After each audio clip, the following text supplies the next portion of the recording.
Alrighty, folks, today we are analyzing the 7 strangest reality dating shows on TV. I can only imagine this was put together by the female contingent of the Daily Wire production staff.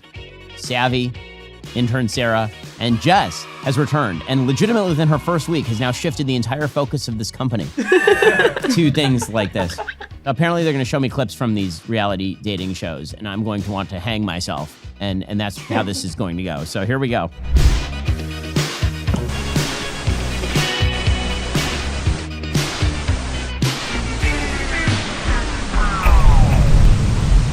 The first show is Naked Attraction. I'm going to read you the log line. The series premise involves a clothed single person presented with a gallery of 6 potential partners who are hidden behind differently colored booths that concurrently reveal themselves from the bottom up. Initial thoughts? This sounds insanely stupid. I'm assuming that it's men and women, they're going to do this in equal opportunity ways, which presents a problem for the premise. Because let me just tell you, that for the male contestants, as soon as it hits the neck, they're done.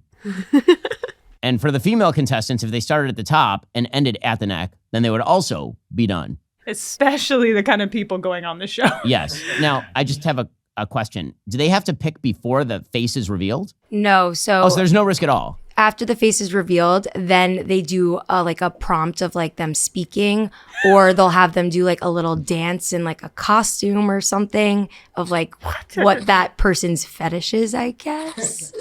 Let's roll the trailer. Welcome to Naked Attraction, the dating show that likes to let it all hang out. Can picking a partner based solely on natural beauty help you find the one? Bring it on. I hate this so much. I'm ready now for Mr. Right. Really can't wait to see you with the clothes on. We like to start where a good date ends, naked. Why? And that's not where a good date should end, by the way.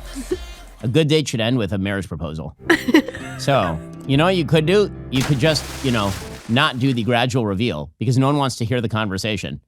This is basically just Hot or Not, the show, correct? They don't remember Hot or Not. Yeah, I don't think I ever watched Hot or Not, actually. Really? Wow. Well, this show is how Facebook started. Yeah, wasn't that the exactly. Zuckerberg premise? Yes, that was the Zuckerberg premise. I don't even understand the structure of the show. Where is the suspense? Is the guy like, oh my God, her feet are unbelievably hot, but oh, those knees are terrible. Is that how this goes? By the way, you don't even need to do it naked. Believe it or not, people can tell whether other people are attractive while they're wearing clothes. It happens all the time. Girl, you're thinking in a bowl of oatmeal. When you come to the face up, there were some people who have blue hair, face tattoos everywhere. So when you get to maybe that point, I don't know if it changes people's minds. This show feels like it takes too long to get to the point. Meaning I can look at a human being right now and determine whether they are attractive or not. And so can every other human being. You're not wrong. So I'm just confused. What are they trying to prove? What is the purpose of this social experiment? I really don't know. Has anyone ever made a call just after the feet? Have they gone to the feet and somebody's just those are some nasty toes. Right, exactly. 4 of you look terrible, but you madam, those feet. Oh my God, those dogs are barking. It's like build a girlfriend or build a boyfriend where it's okay, attach those feet to those knees. Well, you know who has higher standards? The ladies on Milf Manor. Oh. And that's what's coming next. Wow, Milf Manor. Okay, so I will admit that I know about Milf Manor, mainly because literally the minute that I read the beginning of the log line, I knew what the punchline was going to be. You know the punchline? Of course. As soon as I watched the trailer, I knew the punchline. And anyone who didn't know the punchline is an idiot. This is the most obvious telegraph punchline in history. The show follows 8 single women in their 40s and 50s as they look for love with 8 single men who are a few decades younger at a villa in Mexico. I don't even know if we need the trailer. Just play the trailer. We'll do it. It's fine. Wow. I mean, it looks nice. Me some curveballs. I think it's my time to find love. Is that what you think? Is that why you're on this reality show? Years. I want to get a chance to do me a little. Do you? Oh my God. Much more energy. They think out of the box. I want that. Especially in the bedroom.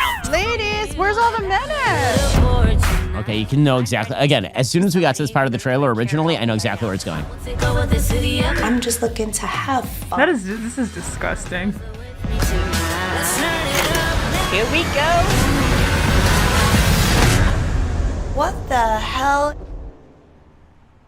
It just got real. And did it get real? Did it? Was it extreme? I like how this is on TLC, which originally stood for The Learning Channel.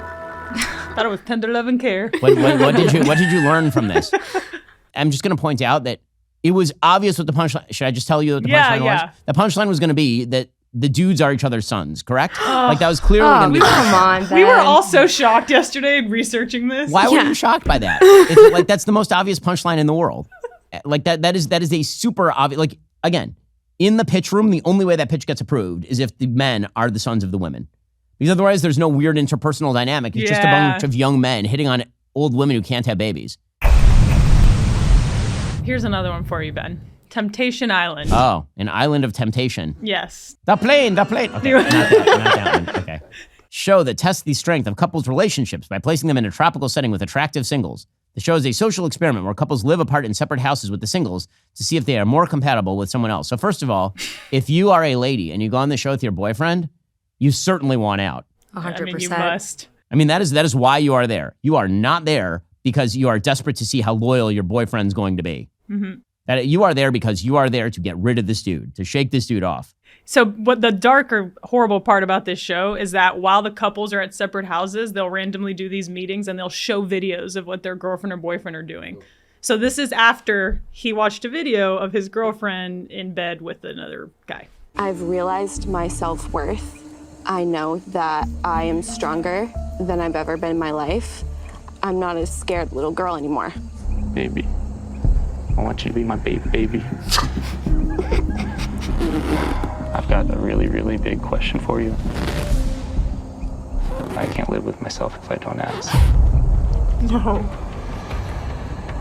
This is after he found out that she was Yep. banging another dude. Does this guy have any self-esteem at all? I want to be that couple that lives next to your mom and sits. I think it's touching. Oh, man. Why, Savvy? Why? I can't accept your proposal. Because he said baby 15 times. And I'm going home with somebody else. That is the saddest single human in the world. I feel kind of bad laughing, but what's wrong with His him? face. Oh no, I don't feel bad laughing at all. He volunteered into this stupidity. Do you think that couples that go in together and then make it out together end up stronger, or they're gonna lead to breaking up? Oh, Jess, you sweet summer child. Trying to play devil's advocate here. No couple that. Okay, there is no. The answer is no. The answer is no.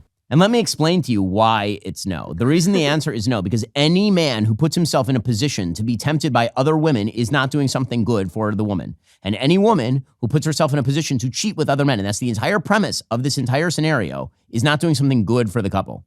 Amen. Yep. No. We'll get to more on this in just one moment. First, if you're struggling with collections, medical bills, credit cards, or personal loans, you need to check out PDS Debt. PDS Debt is an innovative one-stop shop to guide you on your journey to freedom from debt. There's no one-size-fits-all solution to becoming debt-free. That's why PDS Debt offers multiple programs and solutions tailored to your specific needs, budget, and future financial goals. Whether you're going through a serious hardship or you just can't seem to keep up with the high interest on your credit cards, PDS Debt will craft a custom solution to give you instant relief and start saving you money. If you're making payments every month on your debt, your balances aren't going down, this program is for you. PDS Debt provides options that consolidate your debts into one low monthly payment. Not only does PDS Debt have an A+ rating with the Better Business Bureau, you'll save thousands in interest and fees and pay off your debt in a fraction of the time. PDS Debt cares about helping you get out of debt. Check out all their reviews. See how many people mention PDS Debt employees by name. It's incredible because they have awesome customer service. Right now, PDS Debt is offering my listeners a free debt analysis. It just takes 30 seconds. Head on over to pdsdebt.com/Shapiro. Get your free debt assessment today. That's pdsdebt.com/Shapiro to check them out today. pdsdebt.com/Shapiro.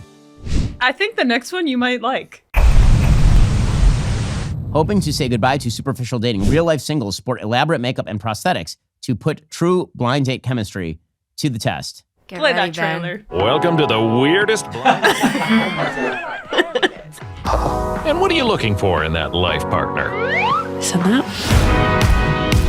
The mermaid is my spirit animal. And a lot of people think that I hate this so much. I think they're You very think they're real? Yeah. I don't know if mermaids are real. I'm not a historian or scientist. Wow. So basically the show was created just to keep makeup artists employed. I mean, best one so far, though. In what way? Visually, not the best one because it involves bizarre-looking creatures. Like this is a furry convention over here. I'm having flashbacks to the puppy play videos. Yes, exactly. Going all the way back, Jess. Oh my God. Okay, so when you go on a date, you shouldn't treat every date as though you are physically blind, that's stupid because there should be an element of attraction. That should be one of the elements. The reason that we used to delay sex until after marriage was because you were supposed to also then evaluate the other qualities of the person other than sexual attractiveness, such that while you were sexually attracted to the person, you also had to make a lifelong commitment to that person, which would require you to think through something beside your horniness. That does not mean that you should be dating people who you find unattractive in the extreme, which is the nature of this show. Get you hideous creature! Get off my planet! Oh my God. Like, why do people pretend that dating is super complicated? It is not super complicated. Well, now to some more classic love TV. Yeah, so old people dating. An ABC reality dating competition series that premiered in fall 2023 is a spin-off of The Bachelor. The show follows a single man in his golden years as he searches for love and a long-term partner with a cast of contestants aged 60 to 75. I mean, I suppose that's better than the trophy girlfriend, Bachelor. Let's play a trailer, see how you feel about Gary. Okay. He posts his thirst traps in a leather-bound album. His DM. I feel like we're back in a 2010 trailer. He gets the early bird special anytime he wants. If you call him, he'll answer the phone. He doesn't have gray hair. He has wisdom highlights. Florida wants to retire and move to him. He's Gary. And I'm your first Golden Bachelor. I'm Kermit the Frog. I don't know. I mean, like, it depends on how the episodes actually go. If they try to make this like regular Bachelor, where it's like night in the love pad between octogenarians, I don't know. That's like an episode of Cocoon. Is it a good thing to start over when you're that much older, if you've already been married, if you've lost your wife, morally and... I don't think there's nothing immoral about it. I think it's Right. very good for people to find Remarry. long-term companionship. Yeah, I think that's a good thing. Do I think that it has like the same dramatic ramifications as getting married when you're younger and then forming a family unit with kids? No, but do I think there's anything wrong with it? Of course not. Why would I think there's something wrong with it? This one might be complicated. An extreme social experiment following 6 brave souls yearning for lifelong partnership as they agree to a provocative proposal, getting legally married the moment they first meet. Okay, let's see the trailer for this one. I am getting married to a stranger. No. Today. So you don't know this woman at all? Never even seen her before. What? I'm nervous.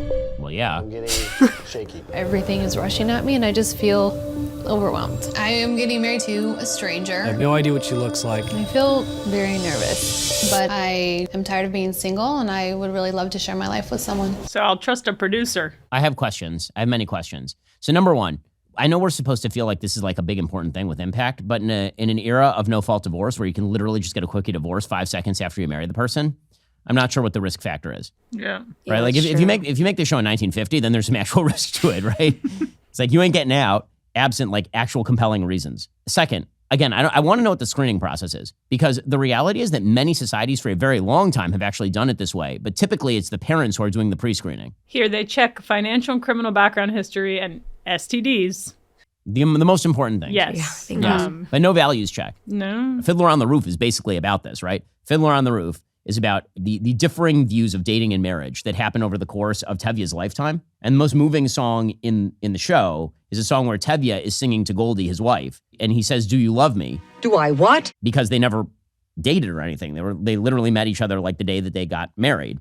And then the whole conclusion of the song is, when you build a life together, of course you love each other. Right. Right, which is an actual different thing, but that's taking place in the context of a religious community where people share values and already are oriented toward building a life in a certain particular way. Dating is a reflection of people's view of what marriage ought to be.